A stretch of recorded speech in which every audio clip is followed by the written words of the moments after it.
always on the go, but the day just won't be one without your Hollywood fix. Let Golden State Media Concepts Entertainment Podcast take care of that. An all-inclusive look of pop culture.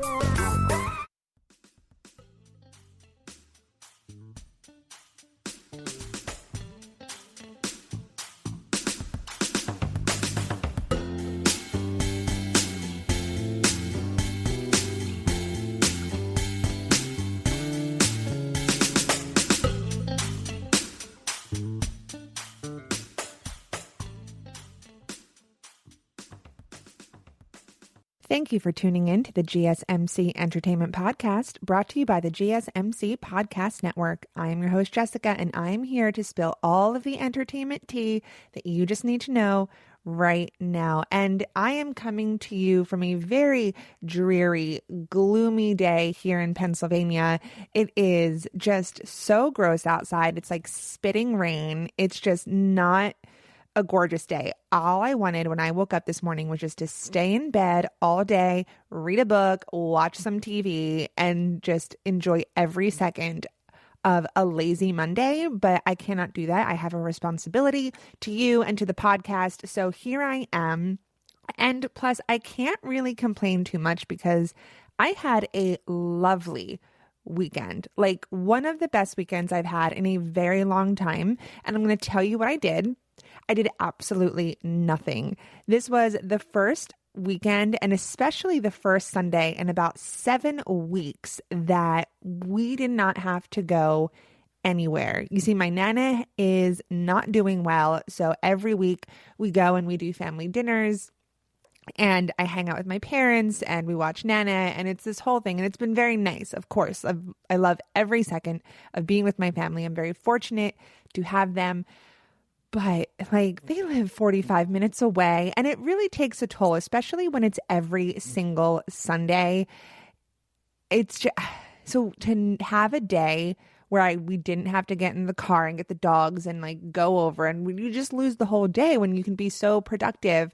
And that's what we did. So we were adults. So we adulted so hard.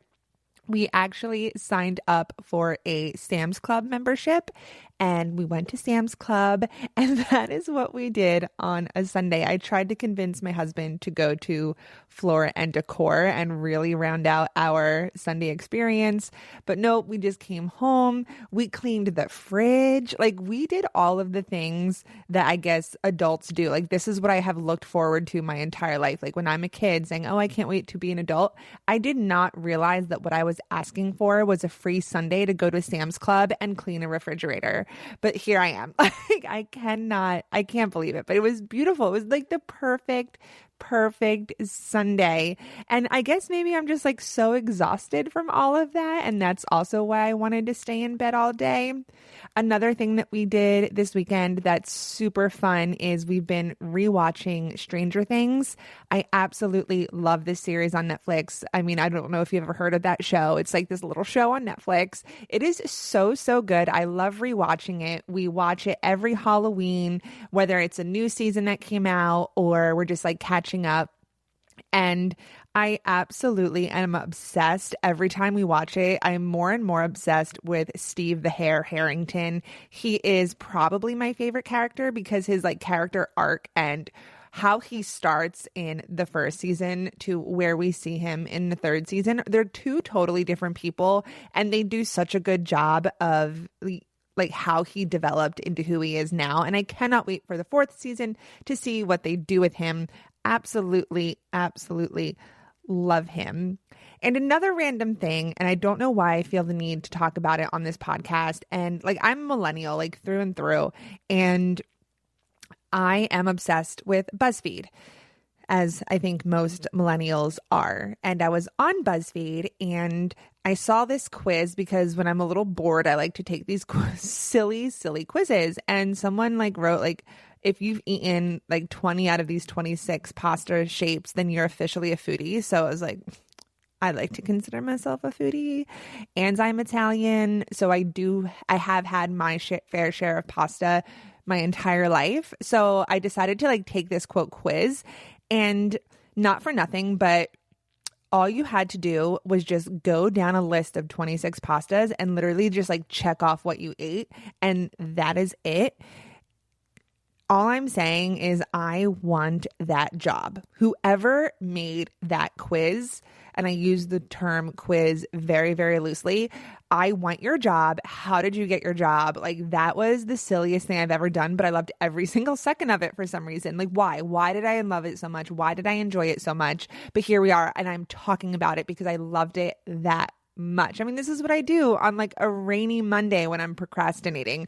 I took a pasta shape quiz on BuzzFeed. Like, I don't even know who I am anymore.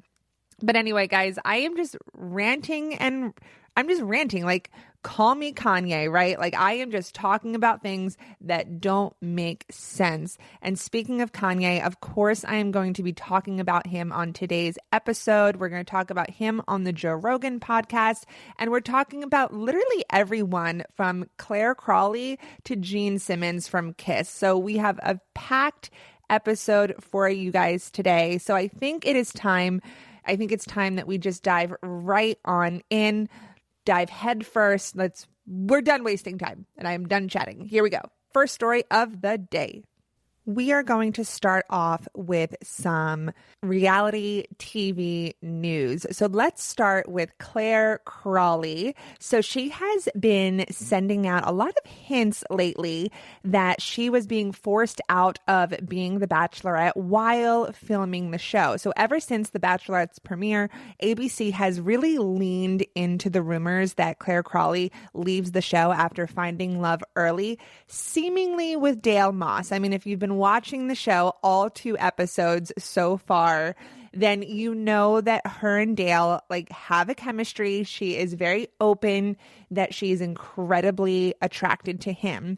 So while the network has not yet confirmed that storyline or the fact that Tayshia Adams comes in as a replacement, the hairstylist Claire liked a slew of tweets this weekend.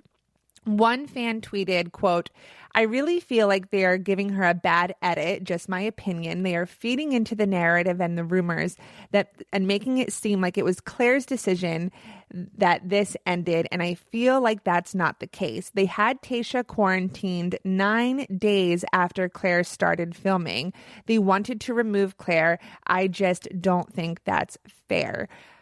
And so a lot of people have been coming up with this theory that Claire actually was pushed off and they kind of convinced her just run off with Dale. And this whole thing with Tayshia wasn't really this last minute switcheroo that a lot of the stories have been kind of leaking. And as much as I love the show, I actually kind of can see them doing that. It really makes a lot of sense. Production, I think production knew this was going to be a really difficult season, especially with everything with COVID and, you can't film at the mansion and you can't travel. When you do a regular season of the show, right, the lead has a lot less control as to what really goes on, and the audience and the contestants are wooed by more of the environment. So there are these big grand dates and these big grand adventures, and a lot of times it looks like the contestants aren't really falling in love with the person, but they're in such a bubble, so to speak, because your real life isn't jet setting across the world and doing these intimate dinners, say at the top of, say at the top of the Empire State Building, or just or in an empty airplane hangar, right? That's not how life is, but that is how we get drawn in as an audience, is part of these grand dates, where they're just at this hotel, there's not so much you can do visually to really push the story along. So for production to be well, listen, if she did have any contact with any of these people, or at least scoped them out and at least looked into them, they really took a gamble and saw that she did fall early. So why don't we use that to our advantage? We can't ooh and ah with our surroundings. There's only so many hotel rooms and so many pools. So if they manipulate her and manipulate Dale or whoever it is, or for whatever reason that they're going to show why she decided to leave, that creates all this buzz, and then you bring in somebody else, and then now you have a season meant for such a small bubble. Like, am I making sense? So there's a lot happening with the show, and like I said, I'm really looking forward to see how all of this is going to unfold. Claire liking all of these tweets about her being like forced off the show or even like manipulated is very, very telling. And it's kind of, she's speaking while she's still in her contract without actually saying anything. So maybe there's stuff in the contracts that don't involve like, they left out like, oh, you can't like certain tweets. Like maybe that's a loophole that she found. Who knows? There's so much to speculate this season. Again, I am very excited. So as I record this, it is Monday, which means there is a new episode tomorrow, which means that on my next episode this week, I will be recapping episode 3 of this season of The Bachelorette. And it looks like that this episode is really going to lay down the groundwork of what's going to happen. So I think that this episode coming up will be the groundwork. Like I said, we're going to set the stage. Everything terrible is going to happen. And when I say terrible, I mean like she's just going to fall for Dale and all the other men are going to get mad, threaten to leave, blah, blah, blah. And then it's going to end in a cliffhanger. And then next week is when we see the fall and we see the replacement. Tayshia comes in. Like I've said before, we cannot stretch this out too long. I think that they're going to have a new night 1, but I also believe that there's going to be more twists and turns because Tayshia won't have as long of a chance like a normal recorded season. So who knows? A lot could happen. We do know that Wells does come in to play like bartender.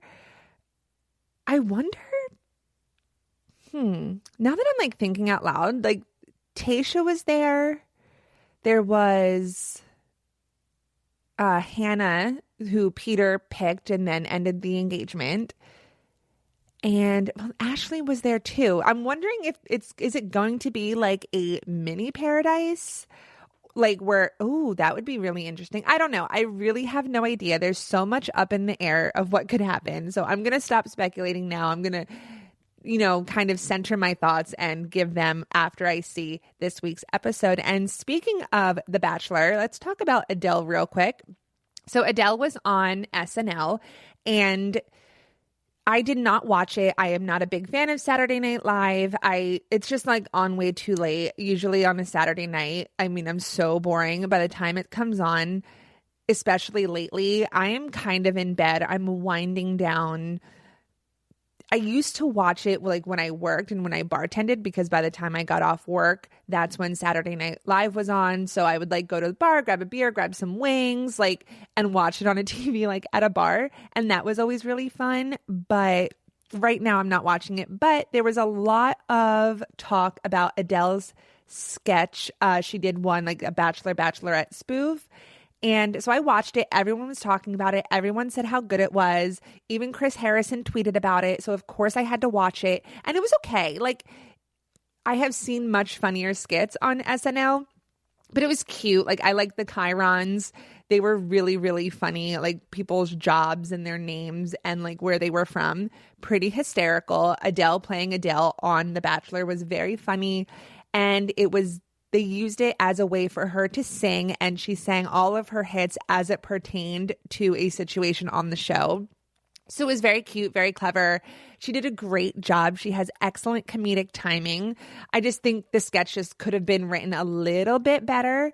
But other than that, it was very good. And I think Adele, like, since everyone's talking about it, of course she looks phenomenal. She looks beautiful. She's always looked beautiful. And also, her voice is that of an angel. Like if I were to think of what an angel sounds like when they sing, I am picturing Adele's voice. She was wonderful. I loved everything about her voice. I cannot wait for her new album. It's gonna be fantastic. I think it is exactly what we need at this point in 2020. So Anyway, guys, we have to take a quick break. When we come back, we're talking some more reality TV. We're talking, oh my gosh, the Kanye interview. And I'm also going to talk about Gene Simmons. I know we never would have thought that that is something I would bring up on this podcast, but any excuse to talk about Gene Simmons and his family, I'm absolutely going to do it. I am huge fans of them. So stay tuned. We will be right back.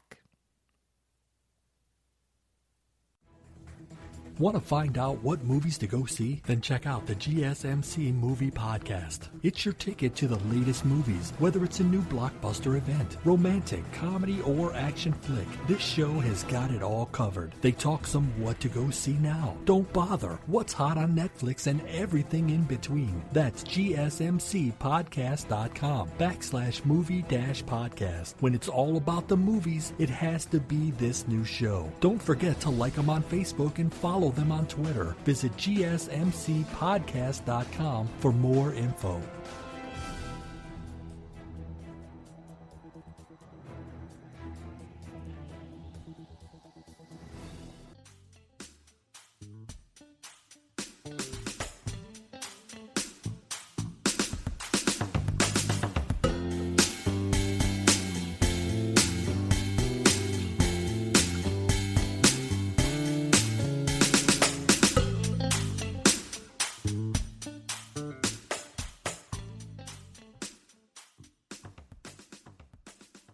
So I want to pick up on a little bit of reality TV news, just something that I've seen right before I started to record that I just wanted to address real quick that I am super excited about. So The Real Housewives of New York has started filming, and The Real Housewives of New York is one of my favorites. It was my first favorite Real Housewives, of the franchise. Like, I loved the women of New York. I loved Bethany. Like, I love the early years.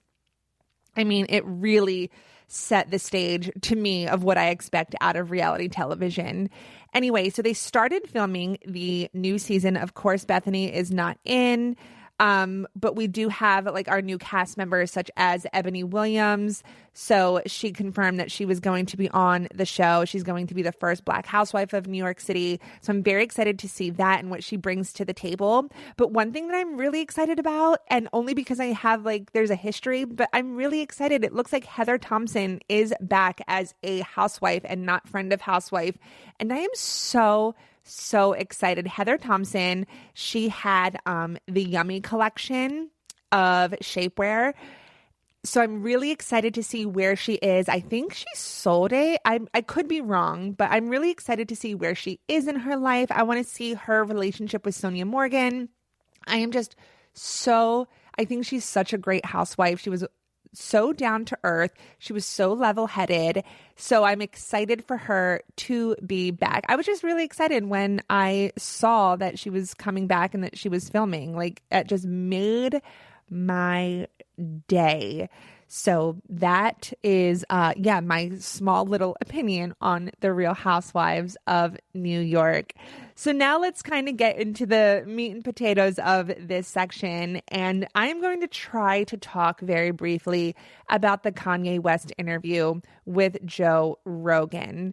So the interview is 3 hours long, and Joe Rogan always has longer interviews, which I think is really, really great because it allows his guests to really elaborate on what they have to say. But Kanye took it to just this whole new level. And I'm not going to lie, this was a really difficult interview to get through. In fact, I haven't gotten through it completely. It's just, I found myself pausing it a lot. And because Kanye just, when I say rambling, I know sometimes I ramble on this podcast, but Kanye just went in ways that I can't even understand how he got from point A to point D. It doesn't make any sense. For example, in the beginning of the interview, he's talking about his bid for presidency, and Joe Rogan is like, well, I mean, why don't you start at a smaller level of office? And Kanye goes, well, yeah, that's what Oprah told me to do. Or, this is what Oprah said. And I always remember what Oprah says to me because it's Oprah. And one thing that he mentioned that Oprah advised was that he brush up on his foreign policy. So I think along with Joe Rogan, and I think along with a lot of people who are listening to the podcast, thought that Kanye would give some sort of response to foreign policy. And he didn't. He somehow went on a tangent about the music and entertainment industry in terms of contracts. And this is something that we have seen on Twitter very recently, especially the past, I think, 3-4 weeks. He has been exposing his contracts and trying to get a hold of people and change people's contracts so that they own their masters and have more control and therefore get more money. And he goes on this tangent and he says several times that he doesn't want to go on tangents. He doesn't wish to go down any of these rabbit holes, but that's exactly what he does. And then he somehow lands on this point of, it almost sounds like a conspiracy theory that he has thought about a lot, where people like Bruce and Brandon Lee, Michael Jackson, Prince, Bob Marley are all I guess he's trying to say that they were murdered or no one really cared to help them because they were all just so progressive in what field they were in. And they all just I guess didn't wake up or got sick and no one helped them. And how he's super mindful of that every time he goes to a hospital. And which is a great thought, I guess. Of course, everyone needs to be mindful when you go to a hospital. We all want our doctors to be doing their jobs, but it's just, you did not answer any question on foreign policy. And there was a lot of these weird quiet moments from Joe Rogan, even the whole thing with Bob Marley, right? Kanye goes, oh, well, he had something on his toe. And Joe Rogan just goes, yeah, it was cancer. And Kanye goes, well, yeah, that. And then he starts talking about creating his church and, oh, people can't tell me that I can build a church. He's just all over the place.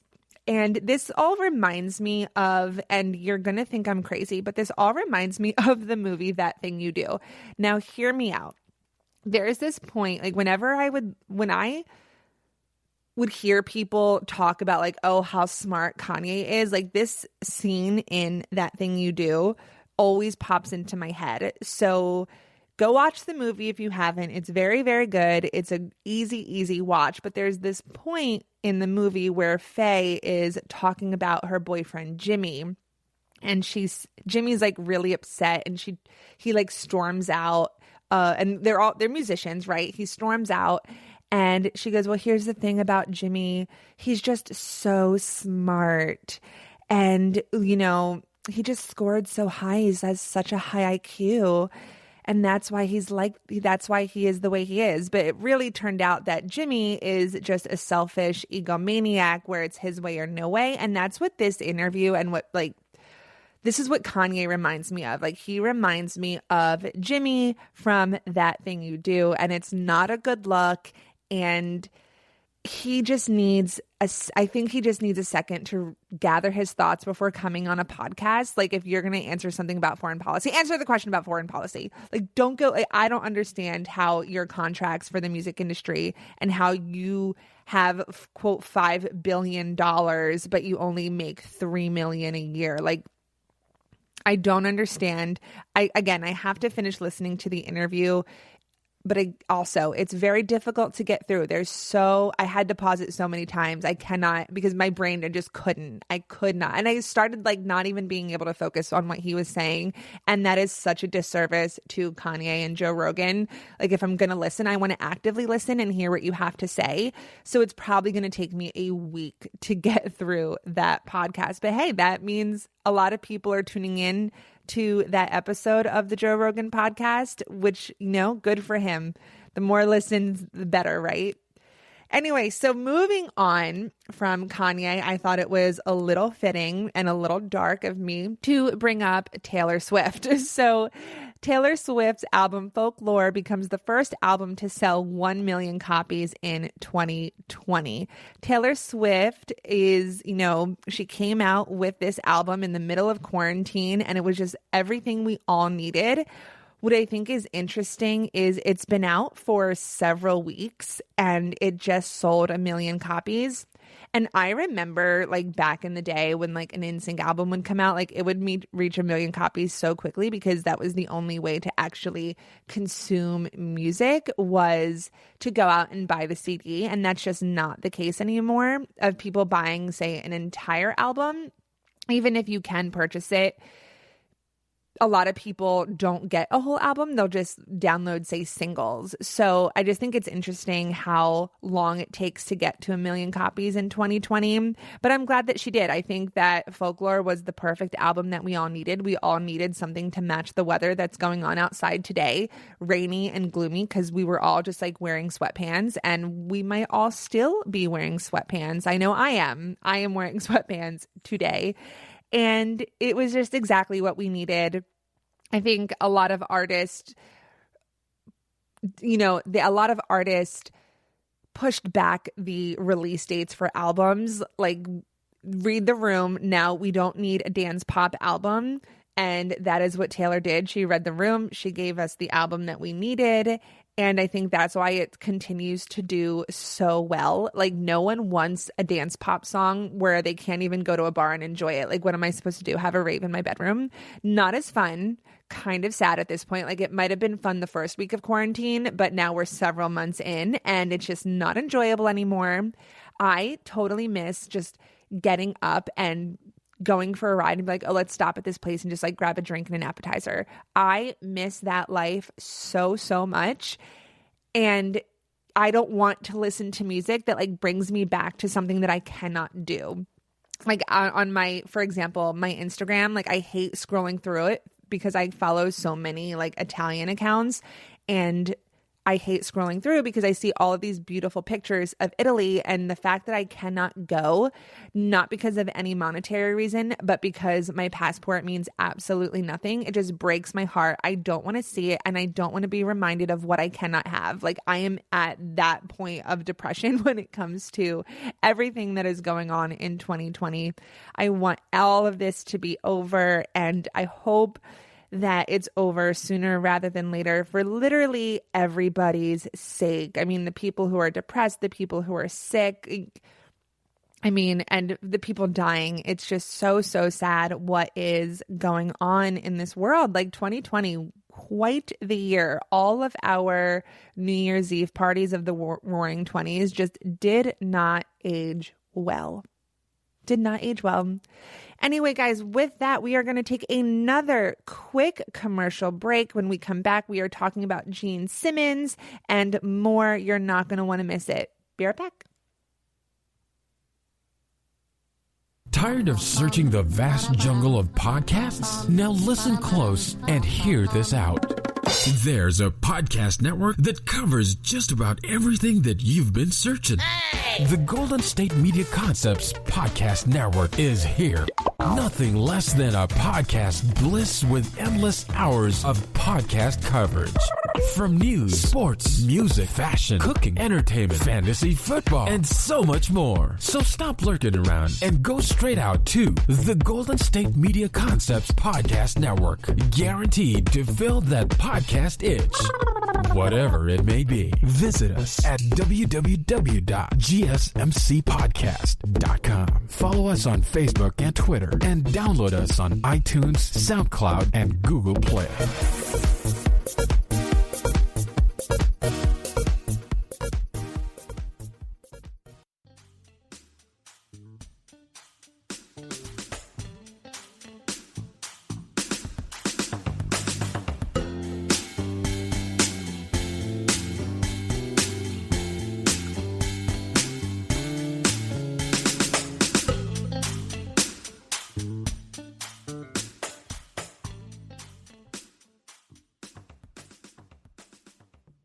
Welcome back, you guys. So Wilson just walked into the room and I love him so much.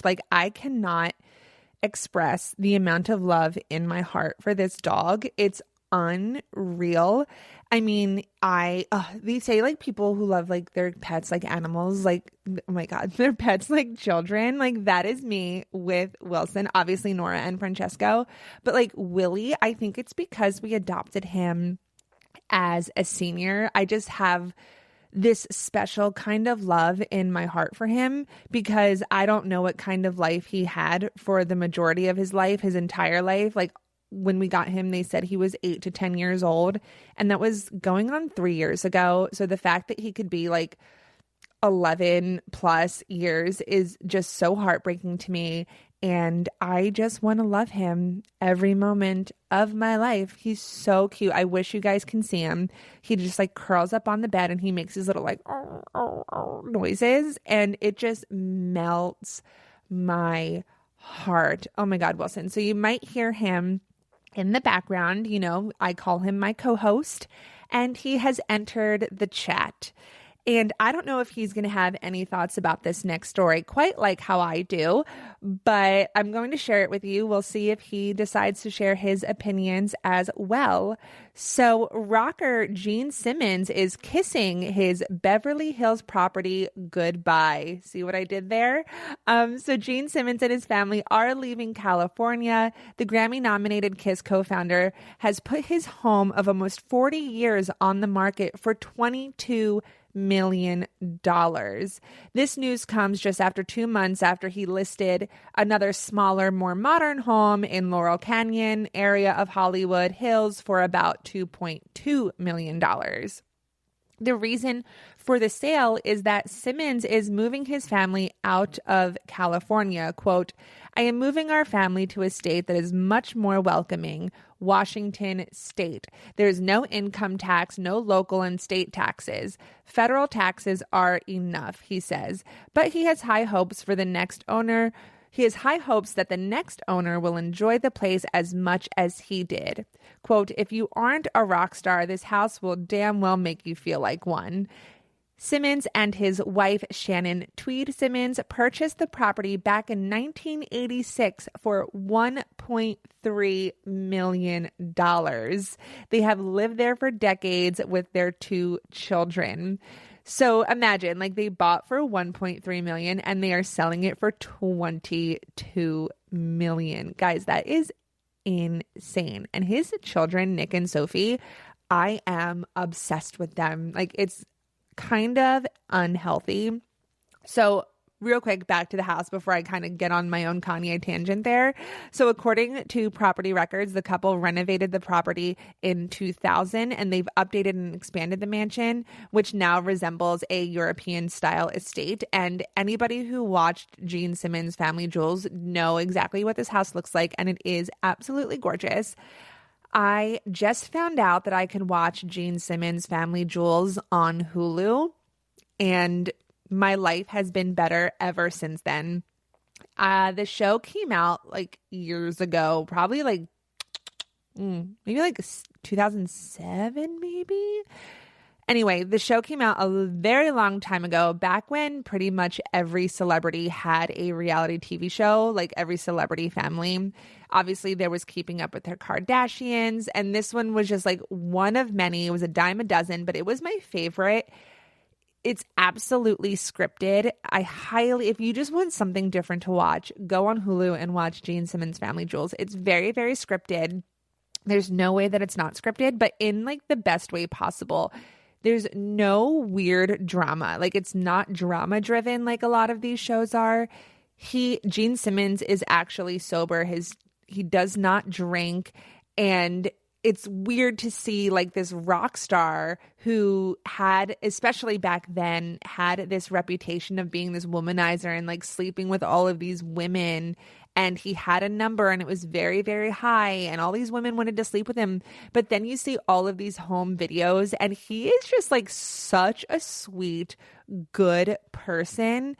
And his family, like, he raised 2 incredible, well-behaved, respectful, and funny children. Shannon, like they all did a wonderful job. And Shannon did a great job with capturing a lot through like home movies, very similar to what we would see on the Kardashians. And you'll see Gene Simmons like dressed up in his Kiss outfit with the face makeup and everything.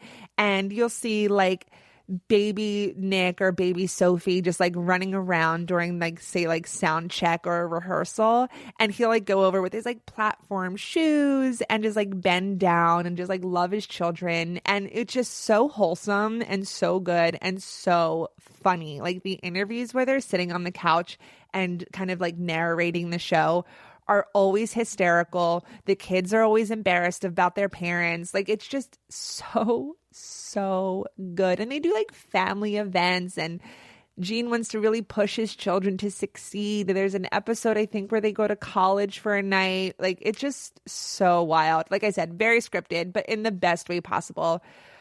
I love the Gene Simmons family. I cannot believe they're moving to Washington, like low key. Now I want to move to Washington just to be close to them. Like I would love to run into him and his family. I just love them. I cannot stress how much I love Gene Simmons and his family.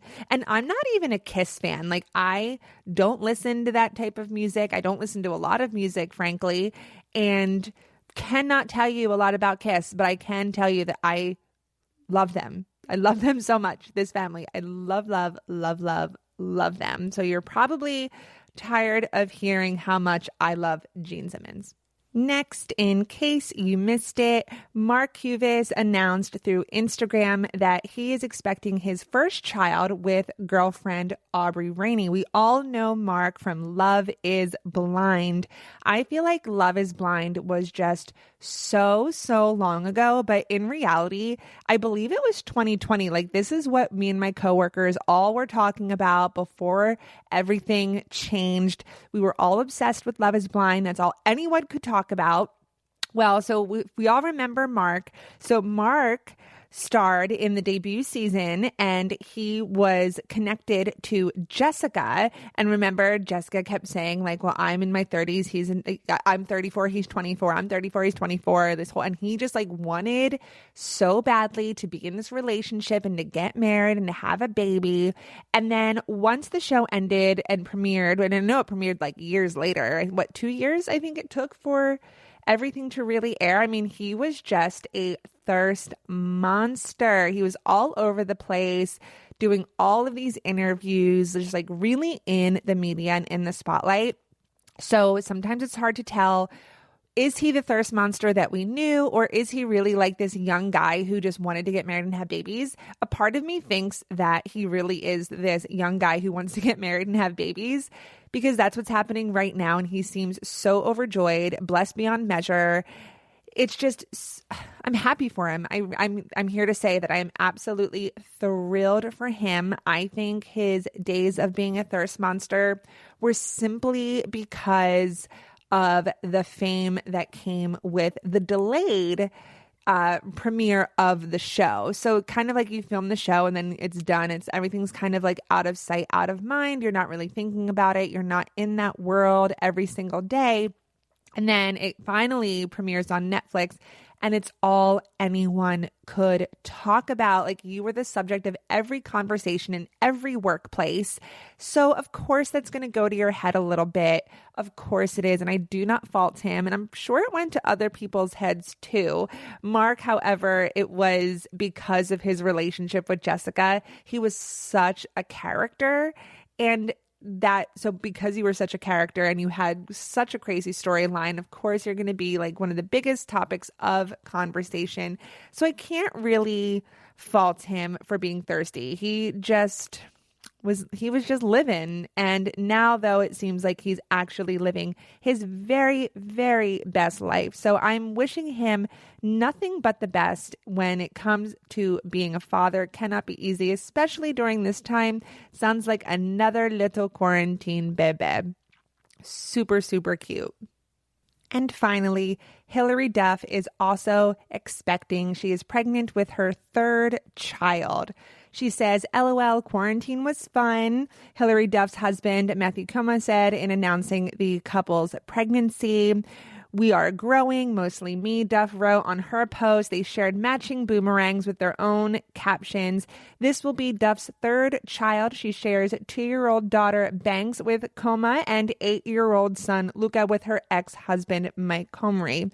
So I'm super excited for Hilary Duff as well. I just absolutely love her.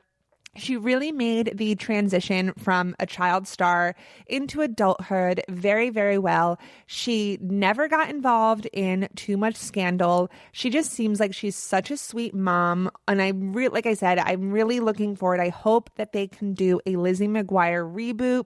But now that she's expecting, I cannot imagine that they will be filming anytime soon unless they kind of weave that into the storyline. Anyway, she seems like she's such a sweet mother. Motherhood looks so, so good on her. She's always radiating. She's always glowing, but that's just her. Like, she's just that wonderful. And for her to be pregnant, she's just going to radiate and glow and be even more beautiful because that is just what she does. So I'm super excited for her and her growing family. There's so many babies coming from this quarantine. I mean, really... People just like aren't doing that much of anything. So they're, staying in bed all day. I don't know. And now we get babies. So I am excited. This is just like, I think every episode I do some sort of baby announcement. These celebrities just keep pumping them out. Like, good for them. Like, all these growing happy families, something good coming from such a terrible, terrible year. Anyway, guys, with that, we are taking one more quick break. When we come back, I'm sharing some of my favorite things. You're not going to want to miss it. BRB.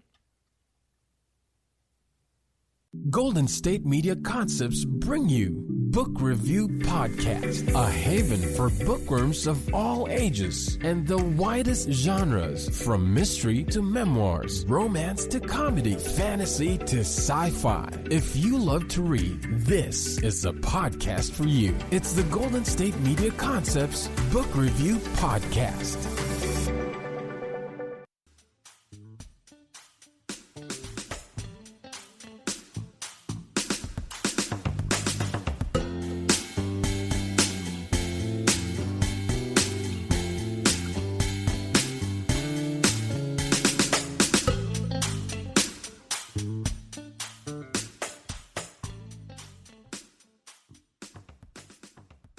Welcome back, my friends, and welcome to my favorite part of the podcast. And this is where I share something about myself so you guys can get to know me a little better. This is where I share some of the things that I love about Hollywood and celebrities and entertainment and books, and also some of the things that I don't love. But today it is things that I love. So we are in a good place. We are happy. We're in a good mood.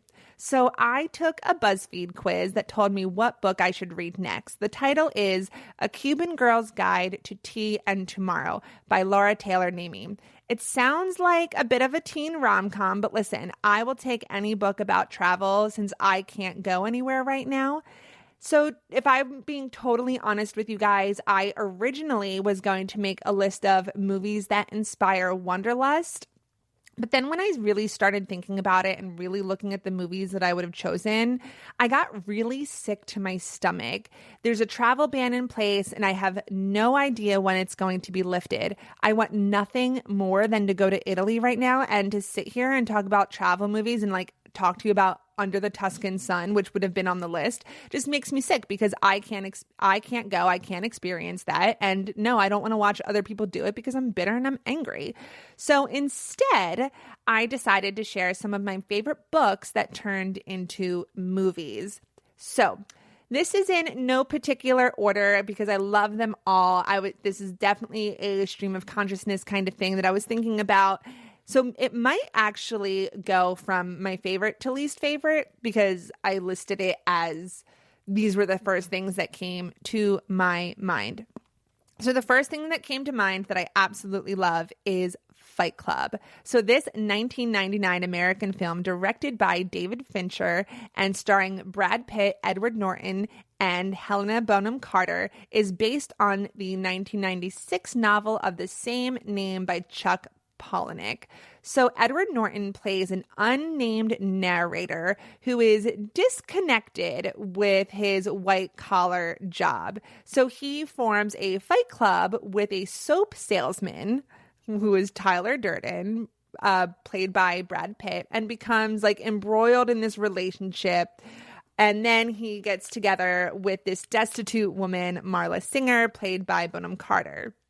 This is a movie that had a huge impact on how I think and how I view the world. Whether that is good or bad, that is still definitely up for debate. So Fight Club examines Generation X angst as, the middle children of history. So Norton said it examines the value conflicts of Generation X as the first generation raised on television. This generation had its value system largely dictated to it by advertising culture. It was one of the things that you'd achieve, like you needed things to make you happy. So your happiness came from your home furnishings, for example.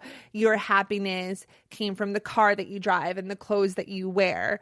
So his character walks through his apartment while these visual effects pop up that identify how many of his furnishings come from IKEA. So Fincher described the narrator's immersion at, it was just the idea of living in this fraudulent idea of happiness. Fight Club is a metaphor for the need to push through the walls we put around ourselves and just kind of go for it. So after watching this movie, I immediately read the books and I was delighted to find out that they were so similar. So I watched the movie first, then I read the books. I had no idea who Chuck Palahniuk was. At the time, I didn't even know it was based off of a book.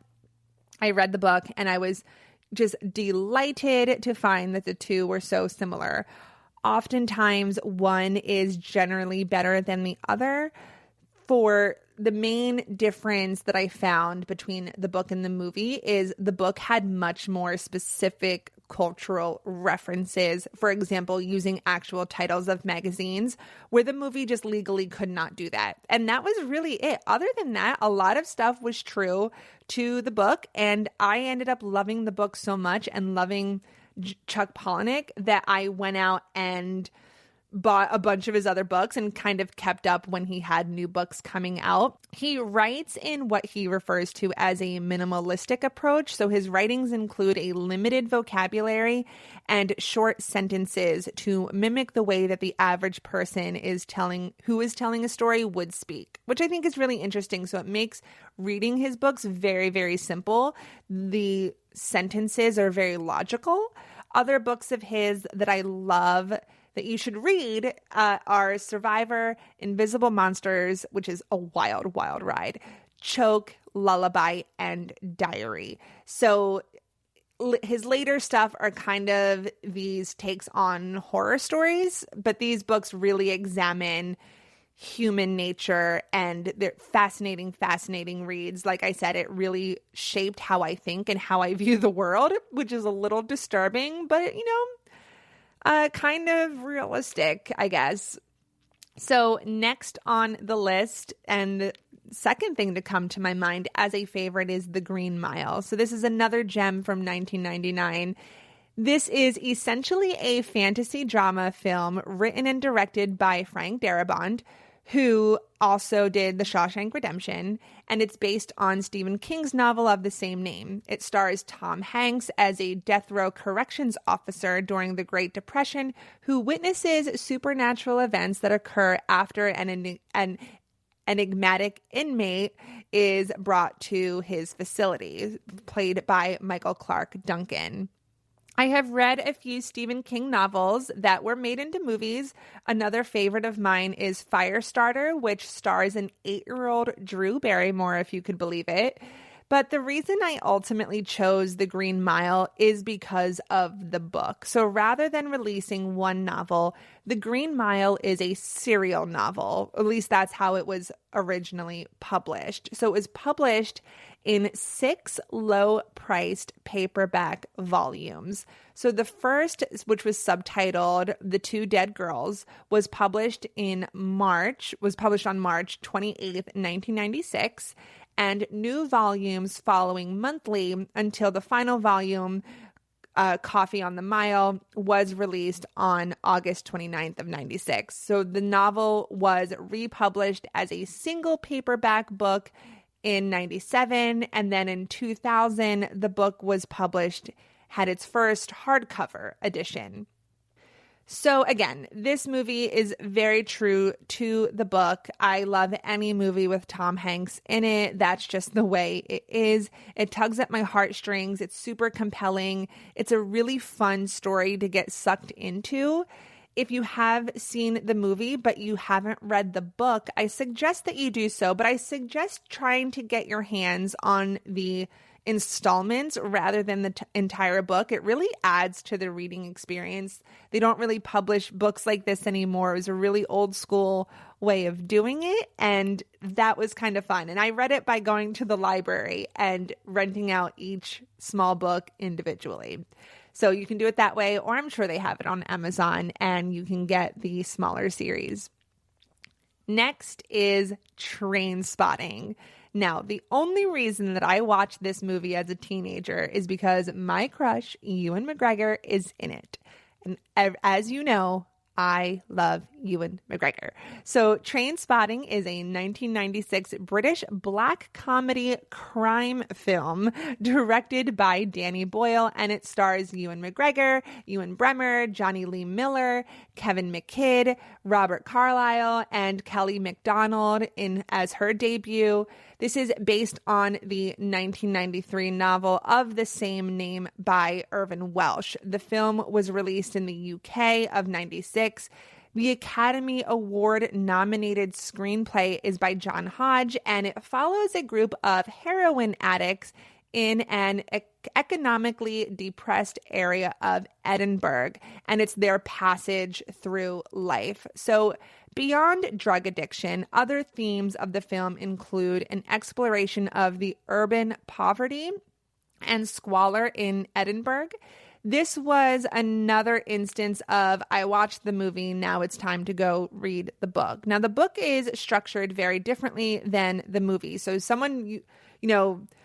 John Hodge really had to comb through this book to create the screenplay, but I think he did a really phenomenal job. The novel is split up into seven sections. The first 6 contain multiple chapters of varying length and differing focuses. So the novel's origins in its short fiction are still available through no segment or chapter is wholly independent from the others. So they're kind of these it reads more like a bunch of short stories. So a majority of the stories are narrated by the novel's central protagonist, Mark Renton, Ewan McGregor. Each character narrates differently. So it's a rough read. I'm not going to lie. It's similar to Stream of Conscience or representative of psychological realism. So for example, Spud, who's a character, will refer to people internally as cats. And Sick Boy, another character, will occasionally entertain an inner dialogue between himself and Sean Connery. Very strange. Characters narrated by Renton are written in the Scots dialogue, so everything is spelled phonetically. So if you're reading it, you're reading in this Scottish dialect accent. So it's a challenge to grasp. But all in all, I've never really read anything like it. I am glad that I read it. I'm glad that I have the book. there is, there's totally a reason for its cult following and why the film has such critical acclaim. I believe it has as high as like a 91% on Rotten Tomatoes. But anyway, it's a difficult read because it's a little all over the place. But if you can handle it and you can handle reading the dialect, it took me a long time. It took me a long time to read because I'm just not used to reading that style of writing. It's very good. If you want to just watch the movie, just cut to the chase, go do that too. Next, Sherlock Holmes. So this is just an umbrella term because I generally love everything Sherlock Holmes. So Sherlock is a fictional private detective created by British author Sir Arthur Conan Doyle. Referring to himself as a consulting detective in the stories, Holmes is known for his proficiency with observation, deduction, forensic science, and logical reasoning that borders on the fantastic, which he employs when investigating cases for a wide variety of clients, including Scotland Yard. Do I love the 2009 adaptation with Robert Downey Jr. and Jude Law, directed by Guy Ritchie? Of course I do. Sherlock Holmes received mostly positive critical reaction with praise for its story, action sequences, set pieces, costume design, Zimmer's musical score, and Downey's performance as the main character, winning Robert Downey Jr. the Golden Globe Award for Best Actor in a Musical or Comedy. The film was also nominated for 2 Academy Awards, Best Original Score and Best Art Direction. The sequel, Sherlock Holmes: A Game of Shadows, was released in December of 2011, and the third is scheduled for December 2021. So Dexter Fletcher is supposed to be directing it. I have no idea if all of this is still happening due to COVID. I know there has been a lot going on with the release of this film. I'm really hoping it comes out, and I know that I will love it. But I don't even think we can go to theaters. I have no idea what's happening. I'm going to have to do a lot more research on that. But I love it, and I cannot wait to see it. But we can't talk about Sherlock Holmes adaptations without mentioning the BBC smash hit Sherlock.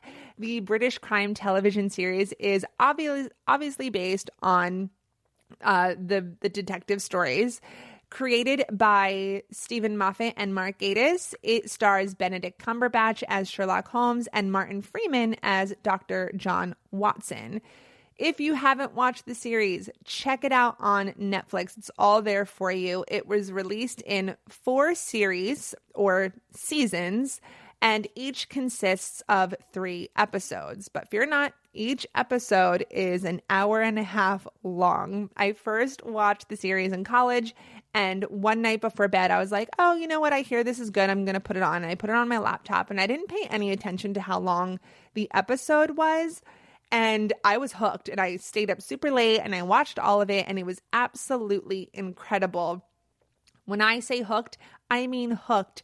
Such a fan that a few years ago, my friends and I decided to do cosplay, and we went to Comic-Con as characters of the show. It was so much fun. But this series really put Benedict Cumberbatch on the map. He has skyrocketed to fame, and for good reason. He is the perfect Sherlock Holmes, devoid of emotion and yet at the same time full of heart. I am actually going to watch the new movie on Netflix, Enola Holmes. So I will report back on that probably in my next episode. I love watching new things on Netflix. And finally, Pride and Prejudice. I know. It's the book that you had to read in English class, and you probably hated it, and you probably went into it kicking and screaming, and maybe you just read the Cliff Notes versions. But Pride and Prejudice has engendered numerous adaptations. It's so good. But I'm talking about the really, really good one, the 2005 film with Keira Knightley. So the romantic drama was directed by Joe Wright, and it was his directorial debut, and he just knocked it out of the park. So the novel follows the character development of Elizabeth Bennet. She is the dynamic protagonist of the book who learns about the repercussions of hasty judgments and comes to appreciate the difference between superficial goodness and actual goodness. And its humor lies in its very honest depiction of manners, education, marriage, and money during the Regency era of Great Britain.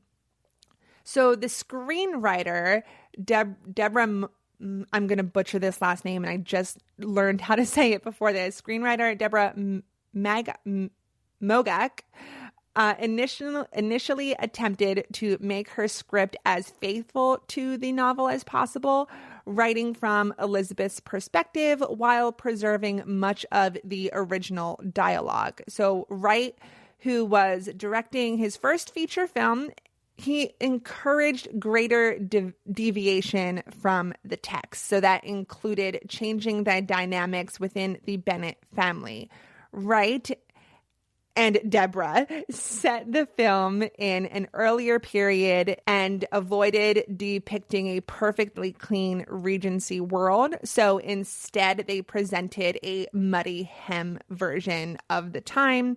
So this is the adaptation that has the famous scene of Mr. Darcy, which was played by Matthew Macfadyen, as he is walking through the foggy field at dawn, and it is somehow the most romantic cinematic moment of all time. You can go on TikTok right now and go watch. People are obsessed with that scene, and it's worth it. Totally, totally worth it. So yes, there's some deviations from the book, but that's why it's an adaptation. It's still so, so good. Keira Knightley's in it. She's fantastic.